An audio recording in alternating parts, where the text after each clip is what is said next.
નમસ્કાર,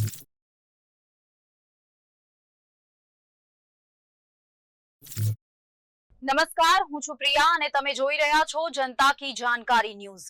નજર કરીએ આજના સમાચાર। નમસ્કાર, આપ જોઈ રહ્યા છો જનતા કી જાણકારી। દ્વારકાના જગત મંદિરમાં યોજાનારા ફૂલડોલ ઉત્સવને હવે ગણતરીના દિવસો બાકી છે, ત્યારે કાળિયા ઠાકોરના દર્શનની અદમ્ય આશા સાથે હજારો પદયાત્રીઓ ધૂરી માર્ગો પર ઉમટી પડ્યા છે।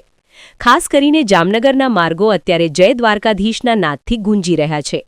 પદયાત્રીઓને રસ્તામાં ભોજન, વિશ્રામ અને આરોગ્યની સુવિધા મળી રહે તે માટે જામનગરના સમર્પણ હોસ્પિટલ રોડ પર સેવાનો એક ભવ્ય કેમ્પ કાર્યરત કરવામાં આવ્યો છે। અત્યારે અમે ઊભા છીએ જામનગરના એ જ મુખ્ય માર્ગ પર, જ્યાં પદયાત્રીઓનો અવિરત પ્રવાહ જોવા મળી રહ્યો છે। તમે જોઈ શકો છો આ ભવ્ય મેઇન ગેટ, જ્યાંથી પદયાત્રીઓનું ભાવભીનું સ્વાગત કરવામાં આવી રહ્યું છે।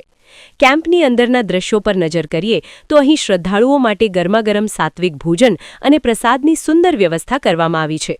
લાંબી મજલ કાપીને આવતા પદયાત્રીઓના થાકને ઉતારવા માટે વિશ્રામગૃહ અને મેડિકલ સુવિધાઓ પણ અહીં ઉપલબ્ધ છે।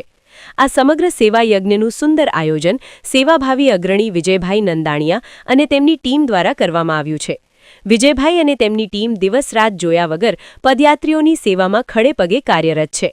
આ સેવા કેમ્પના આયોજન અને વ્યવસ્થા વિશે આયોજક વિજયભાઈ નંદાણીયા શું કહી રહ્યા છે, આવો સાંભળીએ આ ખાસ ઇન્ટરવ્યુમાં। જામનગરથી પિનાકિની ભટ્ટ।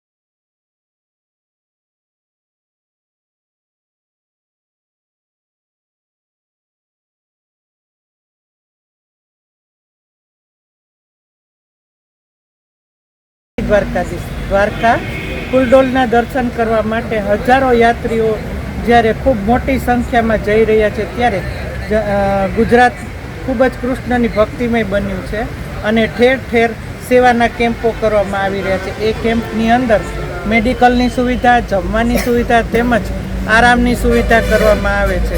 ત્યારે વિજયભાઈ નંદાણીયા દ્વારા પણ આ એક કેમ્પ કરવામાં આવ્યો છે યાત્રીઓ માટે। તો આપણે વિજયભાઈને પૂછીએ કે કેટલા વર્ષો થયા તમે આ કેમ્પ કરો છો? જય શ્રી કૃષ્ણ, જય દ્વારકાધીશ। અમે 14 વર્ષથી આ કેમ્પ કરી છે અને આ કેમ્પને અંદર અમે 14 વર્ષથી દેશી જેમ આપણી પરંપરાગત જેમ આશ્રમ કહેવાય એ રીતે અમારે 18 વરણ દ્વારા સેવા આપવામાં આ કેમ્પની અંદર આવે છે અને 14 વર્ષથી અમે આ કેમ્પની અંદર બેસાડી અને જમાડવાની અમે સુવિધા રાખી છે અને રોટલા, રોટલી, શાક, ખીચડી, ઘી અને મોહનથાળ, ગાંઠિયા જેવી દેશી જે આપણી જમણવાર છે તે અમે દરેક યાત્રાળુઓને ખવડાવતા હોઈએ અને અમારા આ કેમ્પની અંદર લગભગ રોજનું 3 થી 4 હજાર જેવું માણસ અહીંયા પ્રસાદી લે છે અને 7 દિવસનો અમારો કેમ્પ હોય છે, પાંચમથી લઈ અને 11 સુધી। ત્યાં સુધી અમારે 35 થી 40 હજાર માણસ જેવું અમારા યાત્રા સેવા કેમ્પની અંદર લાભ લે છે। વિજયભાઈ દ્વારા આ કેમ્પ દ્વારા યાત્રીઓને ખૂબ જ સારી સેવા પૂરી પાડવામાં આવે છે। ખૂબ જ સેવા કરવા માટે લોકો અહીંયા મોટી સંખ્યામાં આવે છે। તો વિજયભાઈ નંદાણીયા અને એમનું ગ્રુપ આ સેવાનો અવિરત પ્રવાહ ચલાવતા રહે તેવી શુભેચ્છા સાથે જામનગરથી પિનાકિની ભટ્ટ, જામનગર, જનતા કી જાણકારી ન્યૂઝ।